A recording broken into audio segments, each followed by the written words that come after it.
हिंदी में। Thank you, धन्यवाद। देखिए, मैं मोदी और अमित शाह के खिलाफ नहीं हूँ। आईटी सेल वाले मेरे खिलाफ हैं, तो वो लोग मेरे खिलाफ हो गए हैं, तो अपना काम करते हैं। हम जितने खिलाफ अगर ये मोदी अमित शाह के हैं, उतने ही हम राहुल और सोनिया गांधी के हैं और होना चाहेंगे। पर हिंदी पट्टी में ऐसी किताबें आती हैं तो मुझे व्यक्तिगत रूप से बहुत खुशी होती है कि खुद भी चूँकि हर चीज़ जानने के लिए एक संघर्ष करके इन सब चीज़ों को के लिए पहुंचना पड़ता है। खासकर जब गुजरात की रिपोर्टिंग हो रही थी उस वक्त ज़्यादातर लोग पत्रिकाएं जो एक हद से ज़्यादा आगे जाकर जानने की कोशिश कर रही थी वो अंग्रेज़ी की ही थी और उन्हीं के ज़रिए चीज़ें पहुंच रही थी। तो हिंदी के प्रदेशों में इसके बारे में कम सूचनाएं हैं, धारणाएं बहुत हैं इसके बारे में, तरह तरह की धारणाएं हैं लोगों के बारे में, चाहे वो झूठ हों चाहे सही हों।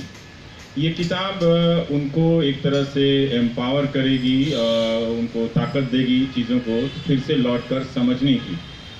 भूल जाने की हमको आदत होती है, हर दंगे को हम भूल गए, हम बड़े बड़े दंगों को भूल गए। हम जब बिहार में होते थे तो लगता था कि भागलपुर का दंगा कोई नहीं भूलेगा, लेकिन हम वो भूल गए। दिल्ली आए तो पता ही नहीं था कि इतना बड़ा नरसंहार इस शहर में हुआ है, लेकिन उसको भी भूल गए। लेकिन कुछ लोग हैं जो अभी भी उसकी याद को लेकर कहीं प्रदर्शन कर रहे होते हैं। इतनी ही संख्या में, छोटी संख्या में लोग जमा हो रहे होते हैं और नारे लगा रहे होते हैं उसको याद दिलाने के लिए, और किसी नतीजे पर हम नहीं पहुंच सके। हमको कई बार सोचता हूं कि हम क्यों भूल जाते हैं इन सब अपराध को, नेताओं को, अपराध को, उनके अपराध को। लगता है कभी कभी कि हम जनता के तौर पर अपना अपराध बोध बना लेते हैं और उस अपराध बोध से भागने के लिए हम नेता के अपराध पर पर्दा डालने लगते हैं, उसे हर साल दर साल बड़ा करते चले जाते हैं और नतीजा ये होता है कि वो पर्दा इतना बड़ा हो जाता है कि किसी किताब को फिर कहीं से लौटकर आना पड़ता है। किसी न्यायाधीश को जिस तरह से अभी राम रहीम के मामले में जस्टिस जगदीप सिंह ने फैसला दिया, कोई अकेला आता है और वो अपनी कलम चला देता है। तो ये वो किताब है जिस पर कोई बात नहीं करना चाहता है। मैंने जब ये किताब पढ़ी थी तब मुझे लगा था कि इस किताब पर बात करने से लोग डरेंगे और उनके डर को मैं समझता हूँ, क्योंकि यही इस किताब का मकसद है कि जब तक ये किताब है वो याद दिलाती रहेगी कि आप कुछ कहने से डर रहे हैं, और जब तक आपको याद है कि आप कुछ कहने से डर रहे हैं, इस किताब का मकसद कामयाब है मेरी नज़र से। इस किताब के कवर पे बार बार मेरी नज़र जाती है, मैं खूब देखता हूँ। आप देखेंगे एक छिपकली है और अभी मैं राणा से पूछ रहा था, मुझे ऐसा लगता है कि छिपकली एक अंधेरी सुरंग के पास पहुंची है और अंदर कुछ साजिशों की आवाज़ आ रही है जिससे वो ठिठक गई है और गर्दन उठाकर देखना चाहती है कि कोई है यहाँ पर, नहीं मेरे अलावा कोई जानता है या नहीं जानता है। तो मैं इसे इस रूप में देखता रहता हूँ। तो उसी छिपकली के रूप में ये किताब है। तो तकलीफ होगी, अगर लोगों को इमरजेंसी पर फिल्में बनाने से अगर फुर्सत हो गई हो तो मेरी राय में वो गुजरात फाइल्स पे भी फिल्में बना सकते हैं, क्योंकि अब बुरे वाले सेंसर चीफ चले गए हैं, शायद अच्छे वाले आ गए हैं। हाँ, भारतीय रुपए में ना बनाएं, जापान से लोन ले लें, उसमें ब्याज भी नहीं होगा तो घाटा होगा, तो उसमें उनको फ़ायदा होगा इस किताब को करने के लिए।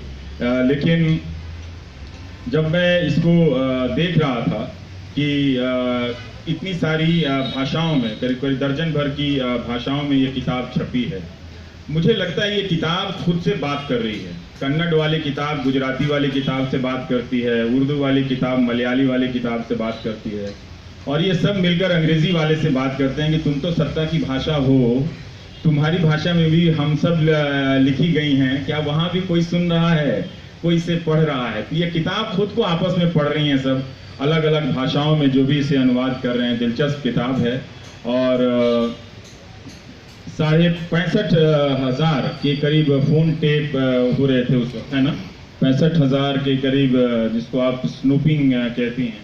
तो बड़ा दिलचस्प समय लग रहा था उस वक्त गुजरात का कि पुलिस अधिकारी अपने पुलिस महकमों पर का स्टिंग कर रहे हैं, पत्रकार पुलिस अधिकारियों का स्टिंग कर रहे हैं। तो एक उस अविश्वास के माहौल में जो खूनी खेल खेला जा रहा था, मुझे लगता है कि उसका ये दस्तावेज है। और इसके प्रथम पाठक कौन होने चाहिए? इसके पाठक वो होने चाहिए जिन्होंने गुजरात दंगों में सज़ा पाई है, चाहे वो हिंदू परिवार हों या चाहे मुस्लिम परिवार हों। उन दोनों परिवारों को, मेरे लिए इसकी बेहतर स्थिति यही है कि मैं इस किताब को ले जाकर जो गुजरात दंगों में जहाँ भी जिन भी शहर में सज़ा पाए हैं लोग 10 साल 15 साल, चाहे वो हिंदू परिवार हों या मुस्लिम परिवार हो, उनको मैं पढ़कर सुनाऊं और देखना चाहता हूं कि उनकी अपनी प्रतिक्रिया किस तरह की है। हमें अभी भी कोई जवाब, इस किताब ये अधूरी किताब है क्योंकि इसे किसी और को पूरा करना है। वो अभी विपक्ष को निपटाने में लगी है। सीबीआई वो एक राष्ट्रीय जिम्मेदारी का काम कर रही है आजकल। उसने अभी तक इस जो कोर्ट के जो लोअर कोर्ट के फैसले हैं उसको शायद चुनौती नहीं दी है। कौशर बी का पता नहीं है, नजीब का भी पता नहीं है। तो बहुत सारे जो सवाल हैं, और अक्सर जब भी बंजारा साहब को तलवार लेकर नाचते देखता हूँ तो घबराहट होती है और ऐसा लगता है कि कोई भी घटना हो जाए तो अगर आप उसकी सज़ा पाने से बच भी जाएं तो चेहरे पर एक प्रायश्चित का भाव तो होना चाहिए। कम से कम अगर हम इतनी सज़ा भी खुद को दे लें तो बहुत है। लेकिन जब भी बंजारा साहब को तलवार लेकर टीवी के स्क्रीन पर नाचते देखता हूँ, मुझे डर लगता है कि शायद वो हमारी हैवानियत का एक ऐसा प्रतीक है जो हमें ललकार रहा है कि लो, अब हमारी तलवारें जो हैं वो खून से रंगी हुई हैं। भले ही अदालतों ने हमें बरी किया है, लेकिन उनके नाचने का जो अंदाज़ है वो बहुत डरावना है। और दुख की बात तो है कि इस किताब को लेकर आपको कोई ट्रोल नहीं कर रहा है, कोई मानहानि नहीं कर रहा है, लेकिन अच्छी बात है कि कोई नहीं कर रहा है। सारी किताबों की और सारे आर्टिकल की किस्मत पुरंजय गुहा ठाकुरता जैसी नहीं होती है कि अडानी साहब के कारण नौकरी भी चली गई और कुछ हुआ नहीं, उल्टा मुकदमा हो गया। तो मेरा यही है कि मैं चाहूँगा कि जो हिंदी के पत्रकार हैं इस किताब पर प्रोजेक्ट रिपोर्ट करें, और कोई ना भी दे तो प्रोजेक्ट रिपोर्ट करके अपने प्रोफेसर साहब को दे दें कि ठीक लिखा है कि नहीं लिखा है। और उम्मीद करता हूँ कि ये Indian institute of mass communication, जितने भी जर्नलिज्म के कोर्स हैं वहाँ पर ये किताब होगी। और एक जगह तो ज़रूर होनी चाहिए जहाँ गौशाला खोली गई है, क्योंकि गाय और गुजरात फाइल्स डेडली कॉम्बिनेशन है। अगर माखनलाल चतुर्वेदी जी के नाम पर छात्र गाय भी चराना चाहिए। मैंने तो बचपन में गाय चराई है, इसलिए मुझे उसमें कोई प्रॉब्लम नहीं है। मैं खिलाना और दूहना भी जानता हूँ, लेकिन इसके बदले मैं वोट नहीं मांग रहा हूँ, आप चिंता ना करें, ना ताली मांग रहा हूँ। तो वो मैं चाहता हूँ कि माखनलाल चतुर्वेदी में, अब तो हिंदी में आ गई है, वो इसे ज़रूर पढ़ें, माखनलाल चतुर्वेदी के जितने भी छात्र हैं। और जब भी गाय को चराने के लिए निकलें और वहाँ पे गौशाला हैं तो गाय की भी देखभाल करें और गुजरात फाइल्स पे भी चर्चा करें। हिंदी के लोग जब चर्चा करेंगे तो हम वो लोग हैं जिन्हें तरह तरह के नारों से, स्लोगन से हमें वहशी बना दिया जाता है चुनाव के पहले में, हर चुनाव के पहले में।